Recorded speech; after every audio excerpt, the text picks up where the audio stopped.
Hi everyone, very very good afternoon. कैसे हो? Hope करता हूँ आप सब लोग अच्छे ही होंगे। सो फ्रेंड्स, जीके जीएस की स्पेशल क्लास में आप सब लोगों का बहुत बहुत स्वागत है। फ्रेंड्स, आज की क्लास बहुत ही ज़बरदस्त क्लास होने वाली है, तो पूरी क्लास आप लोग ध्यान से देख लेना। फ्रेंड्स, अगर आप लोग 50 में से 20 प्रश्न भी सही कर लिए आज, तो आपकी जीके जीएस की तैयारी बहुत अच्छी है। और इस वीडियो में मैंने बिल्कुल एग्जाम के लेवल के क्वेश्चन लिए हैं, यानी कि बिल्कुल जैसे एग्जाम में क्वेश्चन पूछे जाते हैं। ठीक है, तो चलिए स्टार्ट करें क्लास को। भाई सब लोग एक बार लाइक कर दो वीडियो को और शेयर कर दो। और यहाँ पे डेली क्लासेस का टाइमिंग आप सब लोग देख सकते हैं, और भी क्लासेस अगर आप लोगों को देखनी है तो आप लोग प्ले लिस्ट में जाके देख सकते हैं। और ये 160 वाला क्रैश कोर्स अभी तक आप लोग परचेज नहीं किए हो तो परचेज कर लेना। इस वीडियो के डिस्क्रिप्शन बॉक्स में सबसे पहले लिंक इसी की है। ठीक है, पूरा मटेरियल आपको 160 रुपये में मिल जाएगा। जो अभी आपके पास समय है, इन बचे हुए दिनों में आप लोग अपनी ज़बरदस्त तैयारी कर सकते हैं हमारे क्रैश कोर्स से, पीडीएफ से। 527 की पेज की ये पीडीएफ है, 527 पेज की। वीडियो को डिस्क्रिप्शन बॉक्स में लिंक है, फटाफट परचेज कर लें, देर मत करें क्योंकि समय आपका डेली कम हो रहा है। ठीक है, चलिए भाई, पहला प्रश्न आपकी स्क्रीन पे आ गया है। एक बार सभी लोग तेज़ी से शेयर करें ताकि सभी बच्चे ज्वाइन हो जाएं। चलिए, पहला प्रश्न है, किस प्रकार की बाजार व्यवस्था में बाजार अथवा उद्योग पर एक ही विक्रेता का वर्चस्व होता है? अल्पाधिकार, एकाधिकार या द्वयाधिकार या एकाधिकार प्रतियोगिता? बताएं इसका राइट आंसर क्या हो जाएगा। किस प्रकार की बाजार व्यवस्था में बाजार अथवा उद्योग पर एक ही विक्रेता का वर्चस्व होता है?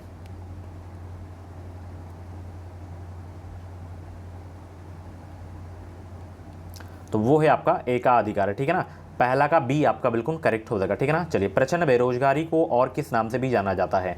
और अगर आप लोग मेरी इंडियन इकोनॉमी की क्लास नहीं देखें तो जाके देख लेना, बहुत ही ज़बरदस्त क्लास हुई है। और आज सुबह जो है पॉलिटी की क्लास हुई है, राज्य व्यवस्था की, उस क्लास को भी नहीं देखें तो जाके देख लेना।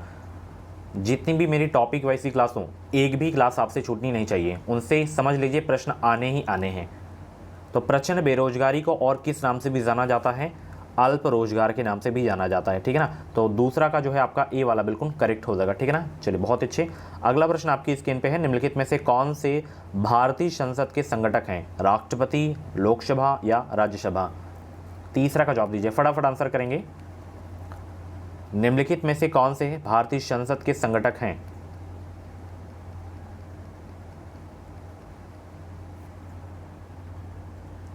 तो ये तीनों हैं आपके। ठीक है ना, राष्ट्रपति, राज्यसभा, लोकसभा। तो यहाँ पे आपका डी वाला बिल्कुल करेक्ट हो जाएगा। ठीक है, चलिए, निम्नलिखित में से कौन भारत राज्य का जो है कार्यपालक अध्यक्ष है? बताइए, निम्नलिखित में से कौन भारत राज्य का जो है कार्यपालक अध्यक्ष है? प्रधानमंत्री, राष्ट्रपति या कैबिनेट सचिव या वित्तीय सचिव? 4 का जवाब दीजिए, फटाफट आंसर करेंगे।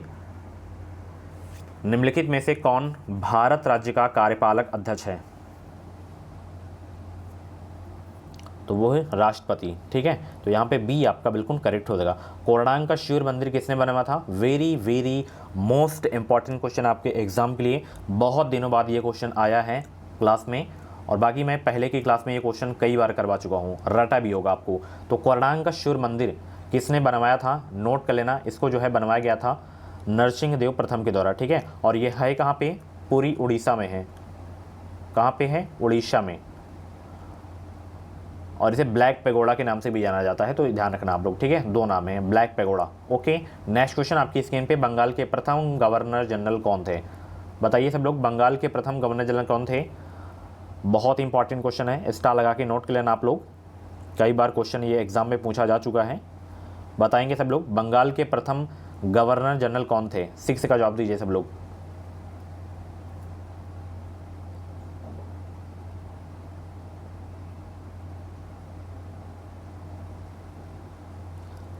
तो बंगाल के प्रथम गवर्नर जनरल कौन थे? वारेन हेस्टिंग थे। ठीक है ना, यहाँ पे सी आपका बिल्कुल करेक्ट हो जाएगा। चलिए, अगला प्रश्न आपकी स्क्रीन पे आ गया है कि निम्नलिखित में से किस देश में अमेजन नदी बहती है? बताएं, उस देश का नाम बताएं जहाँ पे अमेजन नदी बहती है।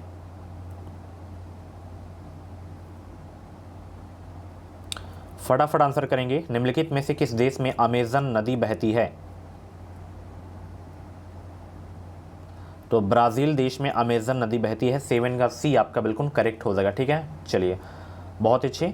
शहाद्री पर्वत श्रृंखला का अन्य नाम क्या है? बताएंगे सब लोग, शहाद्री पर्वत श्रृंखला का अन्य नाम क्या है? 8 का जवाब दीजिए सब लोग। और सभी से रिक्वेस्ट है भाई, वीडियो को लाइक कर देना और चैनल को अभी तक आप लोग सब्सक्राइब नहीं किए हैं तो सब्सक्राइब कर लेना। हमारे चैनल से आपको निश्चित ही मदद मिलेगी। 2023 में बेहतरीन अंकों के साथ अगर आपको बीएड में एडमिशन लेना है तो बस चैनल को सब्सक्राइब कर लें। जितने भी डेली क्लास हों सभी क्लास को देखना है, और नोट्स बनाने के लिए बोलूँ तो नोट्स भी आपको बनाना है। नोट्स बनाने का फ़ायदा ये होता है कि आप लोग रिवीजन कर लेंगे बाद में, ठीक है। तो सह्याद्री पर्वत श्रृंखला का जो अन्य नाम है वो है पश्चिमी घाट। क्या है अन्य नाम इसका? पश्चिमी घाट है, ठीक है। चलिए, जीवाणु की खोज किसने की थी? बताइए सब लोग भाई, जीवाणु की खोज किसने की? बहुत ही अच्छे।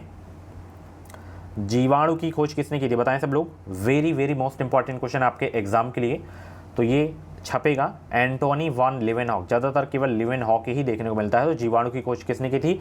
लीवेनहॉक ने की थी, ठीक है। तो यहाँ पे ए आपका बिल्कुल करेक्ट हो जाएगा, ठीक है। चलिए, एक विशेष कार्य करने वाली सामान्य कोशिकाओं के समूह को क्या कहते हैं? बताएं सब लोग।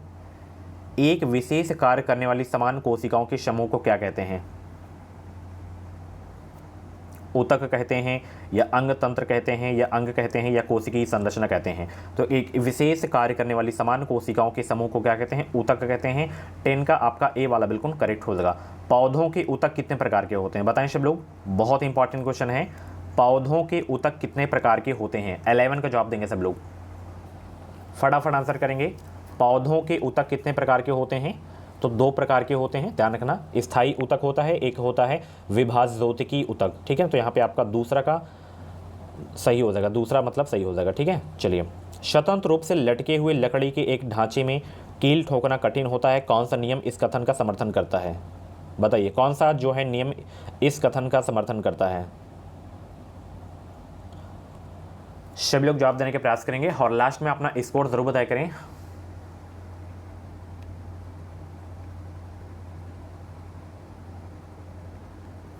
तो ये न्यूटन का जो है तीसरा नियम का समर्थन करता है, ठीक है ना। 12 का सी आपका बिल्कुल करेक्ट हो जाएगा, ठीक है ना। चलिए, निम्नलिखित में से कौन सा विद्युत चुंबकीय तरंगों का गुण नहीं है?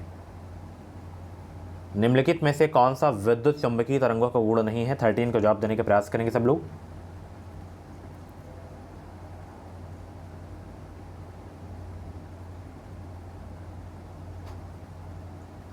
तो ये विद्युत चुंबकीय तरंगें व्यक्तीकरण तथा विवर्तन नहीं दिखाती है। ये विद्युत चुंबकीय तरंगों का गुण नहीं है आपका, ठीक है। बाकी तीनों आपके गुण हैं विद्युत चुंबकीय तरंग की, ठीक है।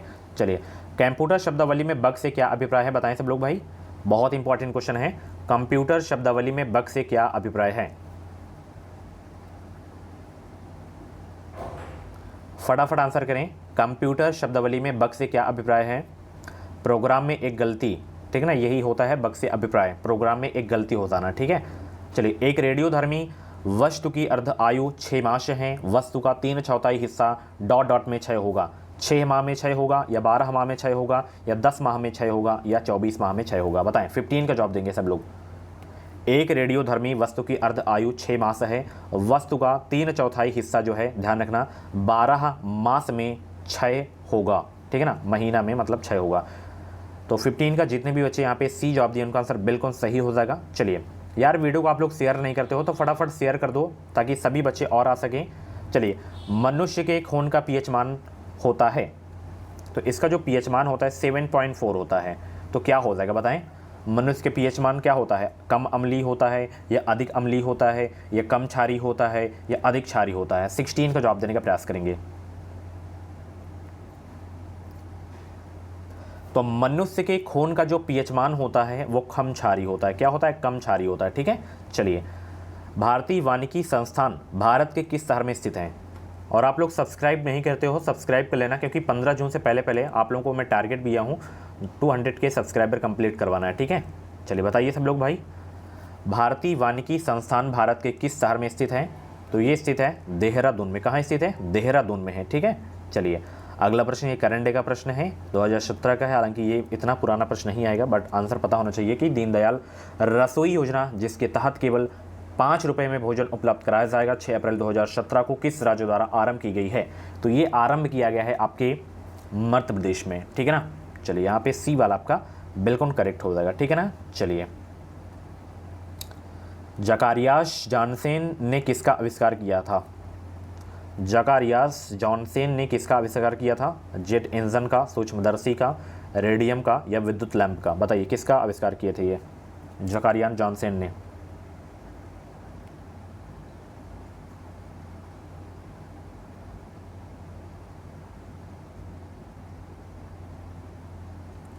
तो जकरियास जॉनसन ने किसका आविष्कार किया था? सूक्ष्मदर्शी का, ठीक है ना।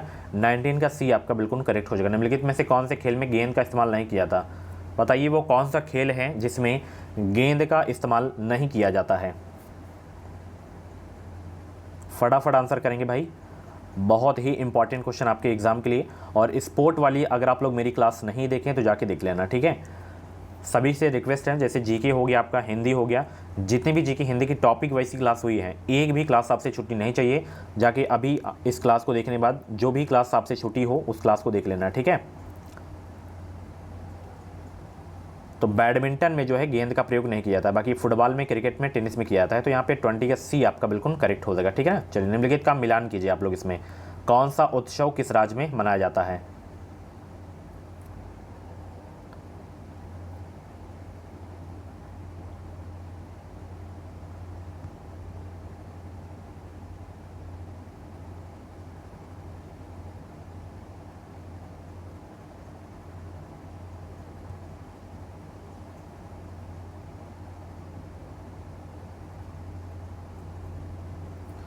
तो इसमें देखिए आपका जो है कौन कौन सा सही हो जाएगा। जैसे यहाँ पे गणगौर, ये राजस्थान का है। गणेश चतुर्थी आपका जो है महाराष्ट्र का है। दुर्गा पूजा पश्चिम बंगाल का। तो यहाँ पे ए वाला ही आपका करेक्ट हो जाएगा, ठीक है। चलिए वीडियो को लाइक करो, बहुत ही कम लाइक है अभी। चलिए, ये मिस यूनिवर्स 2016 का खिताब किसने जीता था, ये पूछा गया था। तो इसमें जो जीता गया था आयरिस मित्ते नायर ने जीता था, ठीक है। अब आपको नया याद रखना है, ठीक है, नया, ठीक है। चलिए करंट की क्लास देख लेना आप लोग जाके।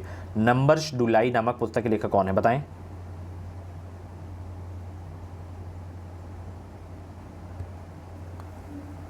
नंबर्स डुलाई नामक पुस्तक के लेखक कौन है? आकाश चोपड़ा है इसके लेखक, ठीक है। 23 का बी आपका बिल्कुल करेक्ट हो जाएगा। जनवरी 2017 में किसे संयुक्त राष्ट्र का नया महासचिव नियुक्त किया गया है? तो इसमें जो नियुक्त किए गए थे वो किए गए थे एंटोनियो गुटेरेस, ठीक है। चलिए, किस देश के साथ भारत की सबसे लंबी अंतर्राष्ट्रीय सीमा है? अभी कल ही ये क्वेश्चन में करवाया था, कल। किस देश के साथ भारत की सबसे लंबी अंतर्राष्ट्रीय सीमा है? बांग्लादेश के साथ है, ठीक है। बहुत अच्छे। जब किसी वस्तु का केवल एक क्रेता तथा एक विक्रेता होता है तब वह कौन सी स्थिति कहलाती है? बताएं कौन सी स्थिति कहलाती है?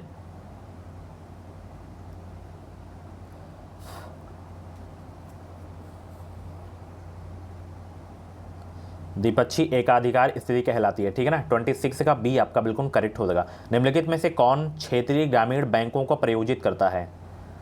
निम्नलिखित में से कौन क्षेत्रीय ग्रामीण बैंकों को प्रायोजित करता है? आरबीआई, विदेशी बैंक, राष्ट्रीय वाणिज्यिक बैंक या सहकारी बैंक?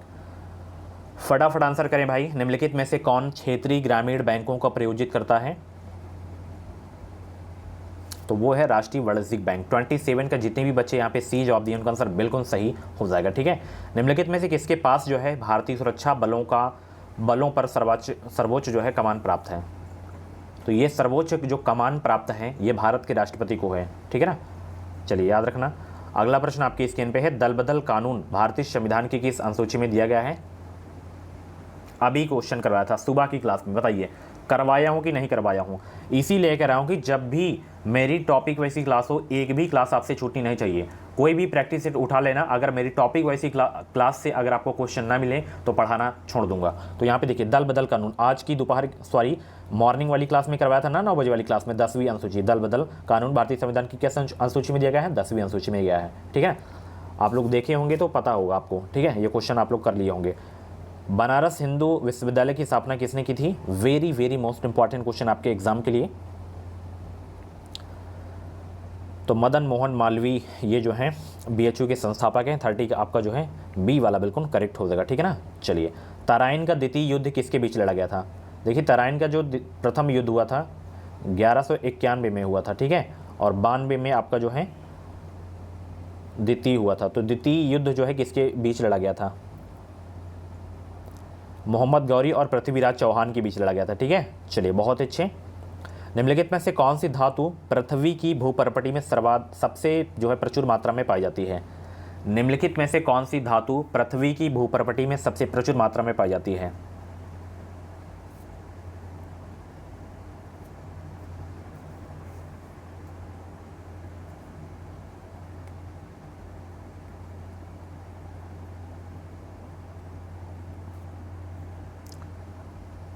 तो वो है एल्युमिनियम। 32 का डी आपका बिल्कुल करेक्ट हो जाएगा। एल्युमिनियम तथा आयरन ऑक्साइड की अत्यधिक मात्रा वाली मृदा को क्या भी कहा जाता है, कौन सी मृदा भी कहा जाता है, ये आपको बताना है। 33 का जवाब दें।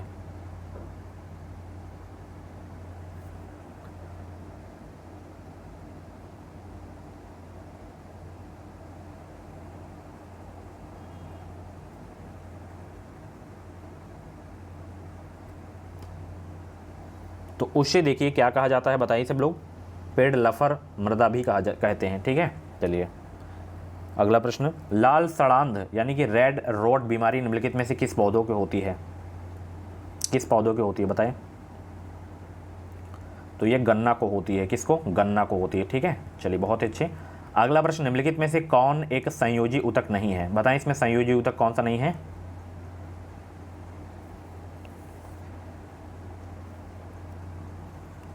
फटाफट आंसर करेंगे सब लोग भाई। तो संयोजी ऊतक इसमें त्वचा आपका नहीं है, ठीक है। चलिए बहुत अच्छे। निम्नलिखित में से कौन से सूक्ष्मजीवी पोलियो तथा चेचक जैसी गंभीर बीमारियों के कारण है। 36 का जवाब दीजिए सब लोग। निम्नलिखित में से कौन से सूक्ष्मजीवी पोलियो तथा चेचक जैसी गंभीर बीमारियों के कारण है, तो वो है आपका विषाणु, ठीक है ना। डी आपका बिल्कुल करेक्ट हो जाएगा। सामान्यतः उत्तल दर्पण का प्रयोग किसमें होता है, सामान्यतः उत्तल दर्पण का प्रयोग किसमें होता है, पश्चदर्शी दर्पण में होता है, ठीक है ना, याद रखना। उत्तल दर्पण का प्रयोग सामान्यतः पश्चदर्शी दर्पण में। आवृत्ति का एसआई मात्रक क्या है, very very most important question है। आवृत्ति का एसआई मात्रक क्या है, 38 का जवाब देंगे सब लोग। हर्ट्ज हो जाएगा, क्या हो जाएगा, हर्ट्ज। Very good. चलिए निम्नलिखित में से कौन सा एक जो है संशोधक बटन यानी कि मॉडिफायर की है, बताएं संशोधक बटन कौन सी है।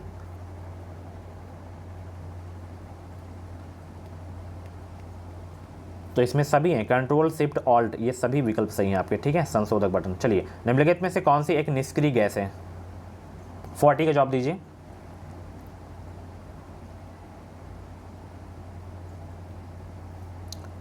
आर्गन है आपकी जो है निष्क्रिय गैस है इसमें, ठीक है। ओजोन ऑक्सीजन का एक क्या है, अपरूप या समस्थानिक, संभारिक या सम न्यूट्रॉनिक। ओजोन ऑक्सीजन का एक क्या है, अपरूप है, क्या है, अपरूप है, ठीक है। चलिए रेड डाटा बुक में निम्नलिखित में से कौन सा डाटा पाया जाता है, very very most important question आपके एग्जाम के लिए। रेड डाटा बुक में निम्नलिखित में से कौन सा डाटा पाया जाता है, सभी विलुप्त प्राय प्रजातियां का जो है डाटा पाया जाता है इसमें रेड डाटा बुक में। 42 का सी आपका बिल्कुल करेक्ट हो जाएगा। केंद्रीय मंत्रिमंडल ने इलेक्ट्रॉनिक विनिर्माण में निवेश को आकर्षित करने के लिए MSIPS में बदलाव की मंजूरी दी है। MSIS का असंचित रूप क्या है, मैं इंग्लिश में लिखे दे रहा हूँ। ये हो गया M हो गया, S हो गया, I हो गया, S, इसका फुल फॉर्म बताना है। चलिए बताइए सब लोग भाई, फटाफट आंसर करेंगे भाई। तो इसका देखिए आपका जो फुल फॉर्म है वो है संशोधित विशिष्ट प्रोत्साहन संपुष्टि योजना, ठीक है। चलिए जमे हुए भोजन की खोज किसने की थी, बताएं। जमे हुए भोजन की खोज किसने की थी, 44 को जवाब देंगे सब लोग। तो जमे हुए भोजन की जो खोज की गई थी वो खोज की गई थी क्लोरेंस बर्ड्स ऑय के द्वारा की गई थी, ठीक है। चलिए बहुत अच्छे। इसमें मिलान करना है आपको, कौन सा शब्द किस खेल से संबंधित है, इसलिए कह रहा हूँ कि स्पोर्ट वाली क्लास मेरी जाके देख लेना आप लोग, ठीक है। 45 को जवाब दें। तो इसमें बर्डी का संबंध गोल्फ से है, वॉली का संबंध टेनिस से है, हिट विकेट का संबंध क्रिकेट से है। तो यहाँ पे 45 का बी आपका बिल्कुल करेक्ट हो जाएगा, इसको नोट कर लेना अलग से, ठीक है। और बाकी इस क्लास को देखने के बाद आप लोग जाके स्पोर्ट वाली क्लास देख लेना, प्ले लिस्ट में मिल जाएगी।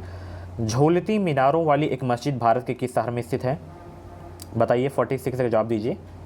झोलती मीनारों वाली एक मस्जिद भारत के किस शहर में स्थित है, ये है अहमदाबाद में, ठीक है। चलिए निम्नलिखित में से, ये 2007 का प्रश्न है, नहीं पूछा जाएगा। चलिए अगला प्रश्न है, the world outsides my window किस लेखक द्वारा लिखी गई है। The world outsides my window किस लेखक द्वारा लिखी गई है, रस्किन बॉन्ड के द्वारा लिखी गई है, ठीक है ना। 48 का बी आपका बिल्कुल करेक्ट हो जाएगा।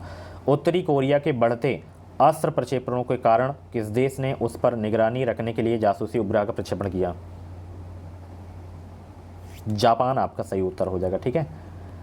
तवांग के पास भारत का भूमि विवाद निम्नलिखित में से किस देश के साथ है, चीन के साथ है, ठीक है। शो फ्रेंड्स, ये थी आज की जीके की क्लास। कैसी लगी क्लास कमेंट बॉक्स में अपना फीडबैक जरूर देना, और 50 प्रश्न में से जितने भी प्रश्न आपके सही हुए हों कमेंट बॉक्स में अपना नाम स्कोर भी आप लोग जरूर बताइएगा, ठीक है। और ऐसे ही डेली क्लासेस देखने के लिए एजुकेशन मिसाइल यूट्यूब चैनल को सब्सक्राइब करें। जो भी यूपी बेट एंट्रेंस एग्जाम की अपडेट है, वो अपडेट आपको सबसे पहले हमारे चैनल के माध्यम से ही देखने को मिलेगी। बीएड से रिलेटेड कुछ भी डाउट्स है तो आप लोग कमेंट बॉक्स में डाउट क्लियर कर सकते हैं। बाकी आज की ये क्लास कैसी लगी कमेंट बॉक्स में अपना फीडबैक जरूर देना। Thank you so much. Video को लाइक अभी तक आप लोग नहीं किया तो लाइक कर देना और शेयर कर देना, और चैनल को भी सब्सक्राइब जरूर कर लेना ताकि हर पल की खबर आपको मिलती रहे। Thank you so much. Thanks for watching.